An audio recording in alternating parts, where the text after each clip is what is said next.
नमस्कार दोस्तों, मैं अखिलेश। आप देख रहे हैं A1 ऑल न्यूज। दोस्तों, मेरा वीडियो बनाने का मुख्य उद्देश्य यह है कि जो भारतीय जनता पार्टी के बड़े बड़े नेता, दिग्गज नेता और जो हमारे प्राइम मिनिस्टर, हमारे भारत के प्रधानमंत्री जी दूसरे देशों में जाते हैं, कहते हैं मैं बुद्ध की धरती से आया हूँ, बुद्ध के नाम पे कर्जा भी लेते हैं। और जो उनके छोटे नेता हैं और बड़े नेता हैं जो बाबा साहब की बात करते हैं, आज उन बातों में बाबा साहब के सिद्धांतों के चलने वाले लोगों पर, जो बौद्ध भिक्षुओं या बुद्ध के मार्ग के चलने वाले लोगों को वो अपने काम कर रहे हैं, उनमें आखिर इनमें टिप्पणियां क्यों हो रही हैं, क्या दिक्कतें हैं, मैं उनसे जानना चाहता हूं। जो आज दिल्ली सरकार आम आदमी पार्टी के मंत्री थे राजेंद्र पाल गौतम जी, आज उन्हीं बाबा साहब की 22 प्रतिज्ञाएं अंबेडकर के संसद भवन में 22 प्रतिज्ञाएं ली हैं। वो अपने तो ली जो बाबा साहब 14 अक्टूबर 1956 में नागपुर में लाखों करोड़ों लोगों के साथ बौद्ध दीक्षा ली थी। आज उन्हीं मंत्री जी अपने शब्दों में उनको दोहराया है, लेकिन उसमें झूठे FIR, झूठे उसमें दिक्कतें आ रही हैं। लेकिन क्या हो रहा है, ये हिंदू युवा वाहिनी के जो तमाम संगठन हैं हिंदू धर्म के, उनके घर पे जाकर प्रदर्शन करते हैं, लेकिन जो हमारे प्राइम मिनिस्टर ने अपनी बुक लिखी है, उन्हीं बुक में अपने आप को, अपनी बुक में बाबा साहब की 22 प्रतिज्ञा भी छपाई हैं। अब बोलते हैं मैं बुद्ध की धरती से, हम बुद्ध को मानने वाले लोगों को क्यों टिप्पणी करते हैं। जो अपना कोई धर्म परिवर्तन कर रहा है, इसमें दिक्कत आपको क्यों हो रही, क्यों चुभ रहा है, दिक्कत क्या है, मैं आपसे पूछना चाहता हूं। उन जो अपने आप को ज्ञानी पुरुष हैं, जो अपने आप को बोलते हैं मैं बहुत ज्ञानी हूं, मैं बहुत वो हूं, मैं उनसे ये पूछना चाहता हूं। जो आए दिन कांड होते हैं, एग्जाम्पल ले लो राजस्थान की, जो एक मासूम दलित छात्र की मटके से पानी पीने पर मौत की जाती है, किसी को घोड़ी न चढ़ने पर, किसी को मौत मुच्छ रखने पर, अबे हाथरस वाला कांड ले लो, तमाम ऐसी घटनाओं को लेकर जो अपने आप को हिंदुत्व मानते हैं, उनके में कोई चर्चाएं नहीं होती। जो न्याय की भीख मांग पड़े, जो आज वो अपना धर्म परिवर्तन कर रहे हैं, आपको इससे चुभन क्यों हो रही है, दिक्कत क्या हो रही है। अगर हाँ, मैं भी मानता हूं जो किसी धर्म में कमियां हैं उनको आप सुधार कर सकते हो। ये हमारा संविधान आज़ादी देता है, जिसको बोलते हैं हम फंडामेंटल राइट, जो कि ये हमारा अनुच्छेद नहीं है, हमारा अधिकार है, मौलिक अधिकार है, जिसको हम बोलते हैं फंडामेंटल राइट। ये हमको आज़ाद देता, किसी भी धर्म को अपना कोई उजागर कर सकता है। लेकिन मैं आपसे पूछना चाहता हूं, ऐसा क्यों हो रहा है, ये दोहरा चरित्र कब तक चलेगा। दूसरे तरफ तुम जाते हो, बाबा साहब की बात मानते हो, बाबा साहब को फोटो चढ़ाते हो, माल्यार्पण करते हो, ऐसा ढोंग क्यों करते हो, दिक्कत क्या है। मैं भी आपसे जानना चाहता हूं, तमाम लोगों से। जो राजेंद्र पाल जी जो दिल्ली के मंत्री थे, वो बाबा साहब की 22 प्रतिज्ञाएं 10,000 लोगों के साथ दिल्ली के अंबेडकर भवन में ली हैं, तो तुम्हारी दिक्कतें क्यों हो रही हैं।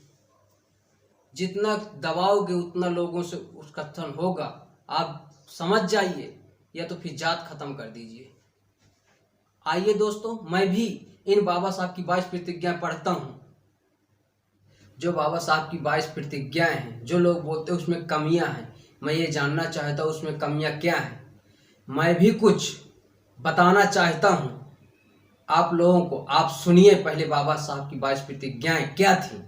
मैं ब्रह्मा, विष्णु और महेश को ईश्वर नहीं मानूंगा और ना ही उनकी पूजा करूंगा।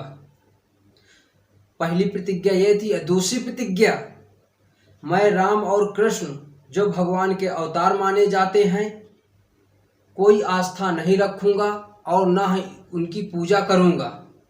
तीसरी प्रतिज्ञा, मैं गौरी, गणपति और हिंदुओं के अन्य देवी देवताओं में आस्था नहीं रखूंगा और ना ही उनको पूजूंगा। चौथी प्रतिज्ञा, मैं भगवान के अवतार में विश्वास नहीं करता हूं। पांचवी प्रतिज्ञा, मैं यह नहीं मानता और ना कभी मानूंगा कि भगवान विष्णु के अवतार थे। मैं इसे पागलपन और झूठा प्रचार प्रसार समझता हूँ।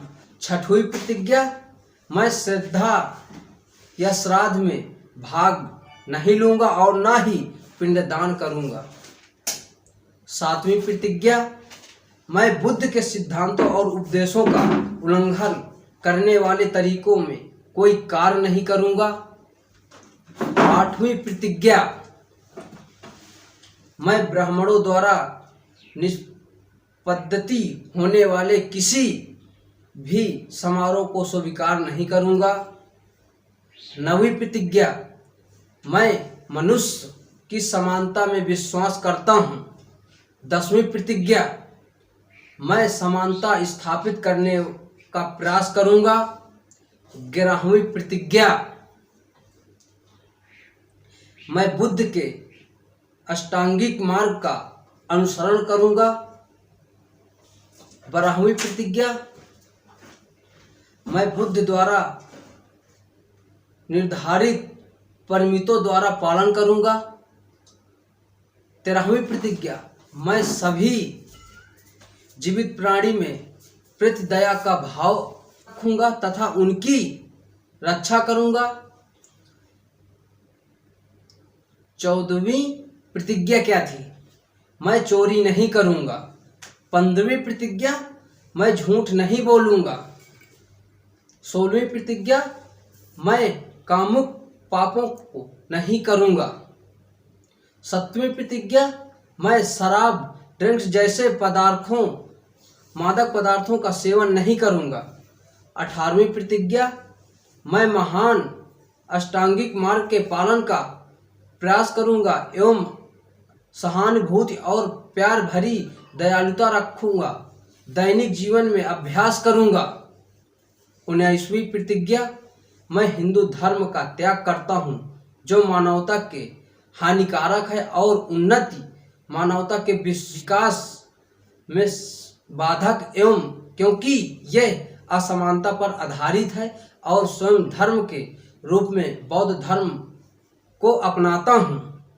20वीं प्रतिज्ञा, मैं दृढ़ता के साथ यह विश्वास करता हूँ कि बुद्ध का धर्म ही सच्चा धर्म है। और 21वीं प्रतिज्ञा, मैं विश्वास है कि फिर मैं जन्म ले रहा हूँ, इस धर्म परिवर्तन के द्वार हैं। 22वीं प्रतिज्ञा, मैं गंभीरता एवं दृढ़ता के साथ घोषित करता हूँ कि मैं इस धर्म में परिवर्तन के बाद अपने जीवन का बुद्ध के सिद्धांतों व शिक्षाओं एवं उनके धर्म के अनुसार मार्ग करूँगा। डॉक्टर देखा दोस्तों, बाबा साहब की 22 प्रतिज्ञा ये थी जो 14 अक्टूबर 1956 में बाबा साहब ने नागपुर के दीक्षा में ली थी अपने लाखों करोड़ों लोगों के साथ। आज कुछ हिंदू के ठेकेदारों ने वो बोलते हमको आहत पहुंची, हमारे भगवान को अपमान होता है। लेकिन ये कौन सा अपमान होता है? जो जिस धर्म का है, जो जिस धर्म में जाना चाहता है, वो अपना एक कल्चर है। जैसा आपका कल्चर हिंदू धर्म का है, बुद्धिस्ट धर्म का अलग है, सिख का अलग है, ईसाइयों का अलग है। लेकिन ये किसने? भारत का हमें संविधान आज़ादी देता है, जिसको हम बोलते हैं फंडामेंटल राइट। ये हमारा मौलिक अधिकार है। जो जिस धर्म में अच्छा लगे उस धर्म को जा सकता है। लेकिन तुम पहली बात तो हिंदू मानते नहीं हो, शूद्र मानते हो कि वर्ण व्यवस्था में छोटे हैं, तो आप लोग शूद्र मानते हो। जैसे अभी लखनऊ में अखिलेश यादव जी का, समाजवादी पार्टी के जो राष्ट्रीय अध्यक्ष हैं अखिलेश यादव जी, वो बंगला छोड़े थे, उनका योगी ने शुद्धिकरण करवाया था। तुम्हारी नजरों में क्या है? शूद्र तो हैं। अगर हिंदू होते तो ऐसा क्यों होता? 9 साल मासूम दलित छात्र की मार मार के मटके से पानी पीने पर मौत कर दी जाती है, तब वो हिंदू नहीं है। पुरखीरी जैसे कांड होते हैं लड़कियों के साथ, ये हिंदू नहीं है। और मैं आपको क्या बताऊं, हाथरस जैसे कांड होते हैं लड़कियों के साथ, ये हिंदू नहीं है। दोस्तों आपको सोचना पड़ेगा। ये कारवा बौद्ध धर्म का रुकने वाला नहीं है, क्योंकि ये भावना, ये प्रतिज्ञाएं, ये विरोध हमारा नहीं हो रहा, ये तो बाबा साहब का हो रहा है, क्योंकि बाबा साहब ने 22 प्रतिज्ञा ली थी। अगर बाबा साहब गलत हैं तो समझ लो हम भी गलत हैं, हम रहबर हमारे हैं बाबा साहब, अगर उनकी बात को गलत साबित कर दे तो हम भी गलत होते, लेकिन ऐसा नहीं है। आपको सोचना पड़ेगा। अगर हिंदू होते तो किसी को मटके से पानी पीने पर किसी को शुद्धिकरण करवाते हैं, किसी को मुछ रखने पर, किसी को मंदिर में घुसने पर मार दिया जाता है, किसी को जुर्माना लगा दिया जाता है मंदिर में घुसने पर। आप सोचिए, कल्पना कीजिए, लेकिन कार्रवाई रुकने वाला नहीं है दोस्तों। आज तो दिल्ली में भी लिए, हजारों लोगों ने, लाखों लोगों ने दिल्ली में भी लिए हैं, 10,000 से ज्यादा लोग ने दिल्ली में लिए हैं, लखनऊ में भी लिए हैं बौद्ध धर्म, नागपुर में भी लिए हैं, जम्मू कश्मीर में भी लिए हैं। मैं कहाँ आपको बताऊं, हर जगह पूरे देश के कोने कोने में, प्रत्येक राज्यों में लोग भंते द्वारा और वकीलों द्वारा जगह जगह पे बौद्ध धर्म अपना रहे हैं। तुम किन किन को रोकोगे, किन किन के ऊपर मुकदमा करोगे आप? अब तुम्हारे बस की बात नहीं है। और हमारे आदरणीय अखिलेश यादव जी, वो भी अपने शब्दों में, स्पीच में कह दिए हैं कि मैं अपने पिताजी की बरखी या तिरही नहीं करूंगा।